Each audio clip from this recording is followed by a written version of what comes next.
হয়, আচলতে মই পোনপ্ৰথমেই আপোনালোকৰ ফাষ্ট নিউজ আছাম আপোনাৰ সংবাদ মাধ্যমলৈ মই ধন্যবাদ জ্ঞাপন কৰিছোঁ আৰু আপোনালোকৰ এই চেনেলৰ জ্যেষ্ঠ কনিষ্ঠ সকলোলৈ মোৰ শ্ৰদ্ধা নিবেদন কৰিছোঁ আৰু আপোনালোকৰ চেনেলৰ জৰিয়তে মই সকলো অসমবাসী ৰাইজলৈ মোৰ হৃদয়ৰ শ্ৰদ্ধা নিবেদন কৰিছোঁ।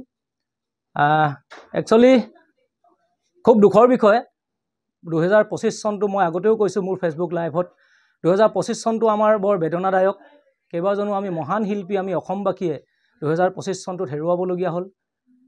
অসমবাসীৰ জাতি বৰ্ণ ভাষা ধৰ্ম নিৰ্বিশেষে সকলোৰে হৃদয় সুধা কৰি তেওঁলোক এই পৃথিৱীৰ পৰা গুচি গ'ল। কায়িকভাৱে আজি আমাৰ মাজত মহান শিল্পীগৰাকী নাই।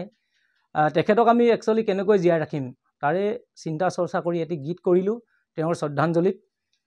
গীতটোৰ নামাকৰণ কৰিলোঁ জয় জুবিন দা বুলি আৰু খুব হেঁপাহৰে গীতটো লিখিছিলোঁ দাদাৰ নামত। যিহেতু আমি তেওঁক আমি গীতেৰে জীয়াই ৰাখিব লাগিব, সেয়েহে তেখেতৰ সৃষ্টিৰাজি আমি হৃদয়ংগম কৰি তেওঁৰ ওপৰত এটি গীত লিখিবলৈ চেষ্টা কৰিলোঁ আৰু গীতটো আজি তেওঁৰ জন্মদিনত তেওঁ কায়িকভাৱে নাই যদিও আমাৰ মাজত তেওঁৰ জন্মদিনত আমি সমূহ অসমবাসী ৰাইজলৈ আগবঢ়াই দিছোঁ আৰু জুবিন দাৰ আত্মাৰ চিৰশান্তি কামনা কৰিছোঁ। সদায় আমাৰ মাজত জুবিন দা থাকিব, আগতেও আছিলে, ভৱিষ্যতে থাকিব, আমাৰ মন মগজুত থাকিব, হৃদয়ত থাকিব, অসমবাসী ৰাইজৰ হৃদয়ত থাকিব, প্ৰতিটো জাতি বৰ্ণ ভাষা ধৰ্ম গোষ্ঠীৰ মানুহৰ হৃদয়ৰ মাজত থাকিব জুবিন দা ভগৱান তুল্য ব্যক্তি। গতিকে জুবিন এজন আমাৰ সত্তা, অসমবাসীৰ সত্তা নহয়, অকল ভাৰতবাসীৰ সত্তা নহয়, গোটেই বিশ্বৰ জুবিন নামৰ নামটো এটা সত্তা, ডাঙৰ সত্তা।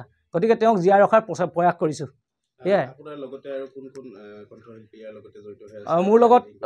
মোৰ লগত গীতটিত আমাৰ ভিতালী বৰুৱা মোৰ ভণ্টি হয়। ভিতালীয়ে কণ্ঠদান কৰিছে মোৰ লগত। একচুৱেলি গানটো ৰাতুল তিনিকুৰীয়াই খুব ধুনীয়াকৈ মিউজিক কৰিছে আৰু গ্ৰাফিক্সৰ কামখিনি মোৰ শান্তনু আছে আজি মোৰ কাষতে। শান্তনুৱে গোটেই গ্ৰাফিক্সৰ কামখিনি কৰিছে, খুব সুন্দৰকৈ সজাইছে এওঁলোকে। গতিকে গীতটো সমূহ অসমবাসী ৰাইজে আঁকোৱালি ল'ব, আদৰি ল'ব আৰু সকলোকে শুনিবলৈ তেওঁলোকে শ্বেয়াৰ কৰিব বুলি শুভাকাংক্ষীসকলে মই আশাবাদী। আৰু আপোনালোকৰ চেনেলটোক পুনৰবাৰ ধন্যবাদ জ্ঞাপন কৰি সমূহ অসমবাসী ৰাইজলৈ নমস্কাৰ সেৱা জনাইছোঁ। আৰু এই চেগতে মই চৰকাৰখনলৈ অনুৰোধ জনাম আৰু আমাৰ প্ৰশাসনলৈ অনুৰোধ জনাম যাতে জুবিন দাৰ ন্যায়টো সোনকালে দিয়ে।